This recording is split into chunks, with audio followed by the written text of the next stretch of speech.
Welcome to Faculty Insight, brought to you by Harvard Extension School in partnership with ThoughtCast.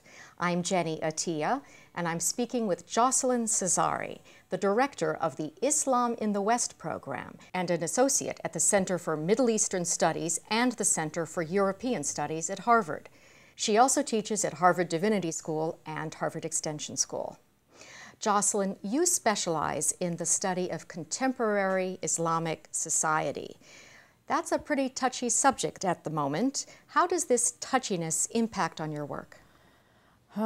Does impact every day, in the sense that most of the time the topic of contemporary Islam has become a very hot ideological issue, and the way that people deal with it is I am right and you are wrong, so it's challenging.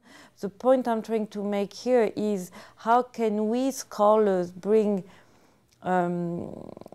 knowledge more than opinion in the public space, and I'm not sure this is going right at the moment. Well, in the public space at the moment, there are a lot of Westerners who are arguing pretty loudly that Islam is incompatible with our values, our democracy. Are they wrong? It's a good case in point. Again, if you look at the positions, behaviors of some Muslims, you can indeed think that this is the case. But what is needed is a better understanding of, I would say, the diversity of Muslim groups, of individuals, or the way that they deal with culture. Of course, some Muslims, especially when they use Islam as a radical political tool, will emerge or posture themselves as enemies of democracy and Western values, secularism, democracy, progress, equality between men and women. But if you look at the way that Muslims have been acting in different contexts, it's much more nuanced and much more influenced by these Western values than they want to say it. So, you know, it's complicated. Is Islamophobia getting in the way? Is it clouding our judgment? Yes, absolutely.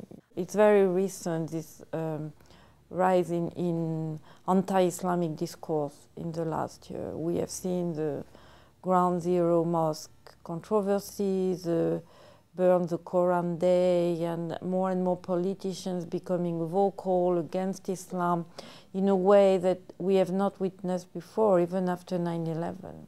Why do you think this is happening now? There are different reasons. I think the first one is Americans are more vulnerable than ever. I mean, I've been in the country before and after 9/11, and it's clear that 9/11 has affected the way that Americans see the world and how they see themselves in the world. Before that, Americans didn't really think that they were so unpopular outside.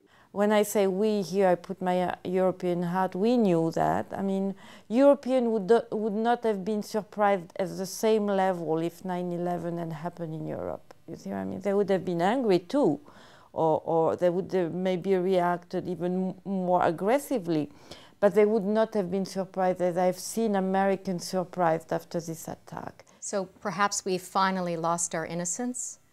I would say Americans are thinking like a big island. There is an insular mentality, like the world comes to us, so, you know, how much do we have to spend time and effort to understand the world?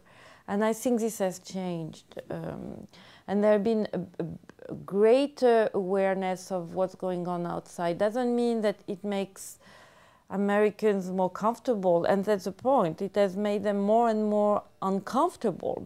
And the economic crisis has even intensified this anxiety. I think what we have witnessed over the last 10 years is an increase in anxiety, a stronger confidence in the American project, inside and outside. And so, as I have seen in Europe, then Islam can come very easily as one of the reasons for this greater unease of American. Because this anxiety, you have always to find a reason for it. You know? Blame it on the Muslims.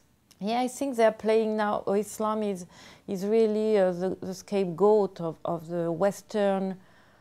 I'm going to throw a big word, but decline. I think we are at the beginning of the the beginning of the decline. Would that make Al-Qaeda happy, do you think? I think so. Yes, that's what they are aiming to. They are aiming toward this. I mean, Al-Qaeda is not even only against the West. I think they are against any kind of integrated, harmonious international system. It happens that Americans are leading the game now, so they are the major target. Jocelyne, does it serve United States political purposes to demonize Muslims, and if so, why? It depends. Nationally, it's clear that the current discourse against Islam does serve a political purpose. But I don't think that it's wise if you look at the position of the US internationally. Any kind of demonization of Islam of this kind, even if it can serve short-term domestic or national purpose, does increase the tension with the Muslim societies. It does. And for this reason, it is kind of counterproductive on the long run. Jocelyne Cesari, thank you very much for your time. You're welcome. Thank you. You've been watching Faculty Insight, brought to you by Harvard Extension School in partnership with ThoughtCast. I'm Jenny Attia. Thank you for joining us.